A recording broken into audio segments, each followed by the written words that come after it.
আমরা আপনাদেরকে আবারও পহেলা বৈশাখের যে আয়োজনগুলো আছে সে সম্পর্কে জানাবো। ঢাকার বাইরেই যাচ্ছি, সিলেটে যাচ্ছি। সহকর্মী নাবিল হোসেন অপেক্ষা করছেন আমাদের জন্য। নাবিল, শুভ নববর্ষ। সিলেটে তো আসলে প্রতি বছরই ব্যাপকভাবে নতুন বছরকে বরণ করা হয়, সেই আঙ্গিকে এবার কি কি আয়োজন রেখেছে সিলেটবাসী সেটি জানতে চাচ্ছি। সিলন ফ্যামিলি ব্লেন্ডের কড়ালিকার আর সতেজ স্বাদের পারফেক্ট ব্লেন্ডে স্বপ্নেরা মেলুক টানা। বৃষ্টি, প্রথমেই আপনাকে বাংলা নববর্ষের শুভেচ্ছা এবং আপনার মাধ্যমে যমুনার যে দর্শক আছেন সবাইকে নববর্ষের শুভেচ্ছা জানাচ্ছি।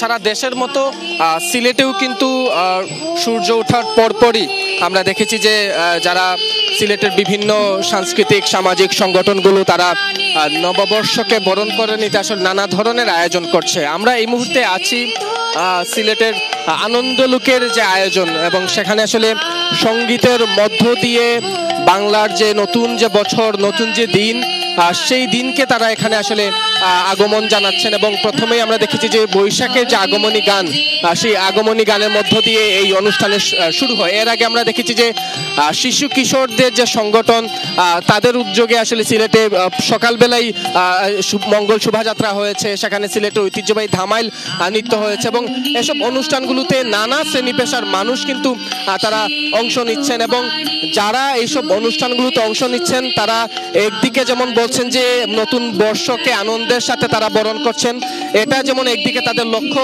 অন্যদিকে তারা বলছেন যে বাঙালির যে সংস্কৃতি, বাঙালির যে আবহমান ধরে হাজার বছর যে সংস্কৃতি, সেই সংস্কৃতিগুলো এই নববর্ষের আয়োজন উদযাপনের মধ্য দিয়ে নতুন প্রজন্মের কাছে পৌঁছে দেওয়াটা কিন্তু একটি বড় লক্ষ্য। কারণ নানাভাবে আসলে বাঙালির যে সংস্কৃতি, সেই সংস্কৃতিটা এখন নানা কারণে প্রতিঘাতে শিকার হচ্ছে, আঘাতে শিকার হচ্ছে।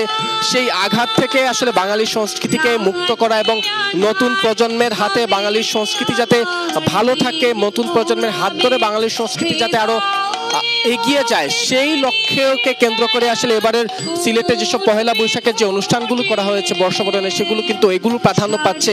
এবং তারা প্রত্যেকেই বলছেন যে যে কুপমণ্ডকতা আছে, যে ধরনের বাধা আছে, সেই বাধাগুলো উপেক্ষা করে বাংলাদেশ অতীতের মতো বাংলাদেশ এগিয়ে যাবে। যে মুক্তিযুদ্ধের চেতনা, যে বাঙালির চেতনা, যে বাংলাদেশি চেতনা, সেই অসাম্প্রদায়িক উৎসবমুখর যে বাংলাদেশ, সেই বাংলাদেশের কামনাই আসলে প্রত্যেকে করছেন। এবং প্রত্যেকেই বলছেন যে এভাবেই বছরের প্রথম দিন যে আনন্দ উৎসব মুখর পরিবেশে বাংলাদেশ এগিয়ে যাচ্ছে, সেই এগিয়ে যাওয়া আগামী বছরগুলোতে অব্যাহত থাকবে। বৃষ্টি, নিশ্চয়ই তাই। অনেক ধন্যবাদ জানাচ্ছি আপনাকে। এবারে আমরা যাব ময়মনসিংহে। আমাদের সহকর্মী সেখানে দেখতে পাচ্ছি অপেক্ষা করছেন। আপনাকে পয়লা বৈশাখের শুভেচ্ছা জানাচ্ছি হোসাইন শাহিদ। ময়মনসিংহে নববর্ষ উপলক্ষে কি কি আয়োজন থাকছে জানাবেন। পাশাপাশি অন্যান্য যেই জেলাগুলোতে দেখলাম পয়লা বৈশাখ উপলক্ষে অর্থাৎ নববর্ষ উপলক্ষে বৈশাখী মেলার আয়োজন থাকে, বেশ কিছু সাংস্কৃতিক আয়োজন থাকে, ময়মনসিংহ আসলে কি কি আয়োজন করছে জানাবেন।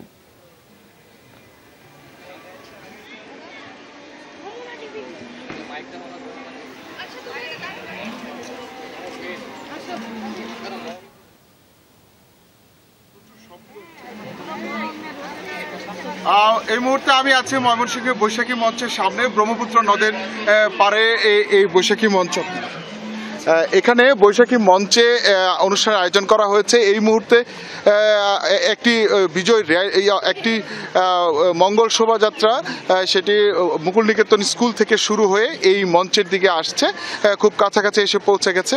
এই মঙ্গল শোভাযাত্রাটি এসে এই অনুষ্ঠানস্থলে পৌঁছালেই এখানে এই বৈশাখের যে অনুষ্ঠান সেটি এখানে শুরু হবে। এখানে জেলা প্রশাসনের আয়োজনে সাংস্কৃতিক অনুষ্ঠান এখানে রয়েছে, এবং সেই সাথে গ্রামীণ এই যে মঞ্চটি রয়েছে তার পাশে আরেকটি সার্কিট হাউস মাঠে কিন্তু মেলা বসেছে। সেখানে মেলায় গ্রামীণ মেলা, সেখানে নানারকম বিষয় সেখানে উপস্থাপিত হচ্ছে এবং সেখানে মানুষের ভিড় রয়েছে। তবে কিছুক্ষণের মধ্যে এই অনুষ্ঠান শুরু হবে, আলোচনা ও সাংস্কৃতিক অনুষ্ঠান নববর্ষ উপলক্ষে।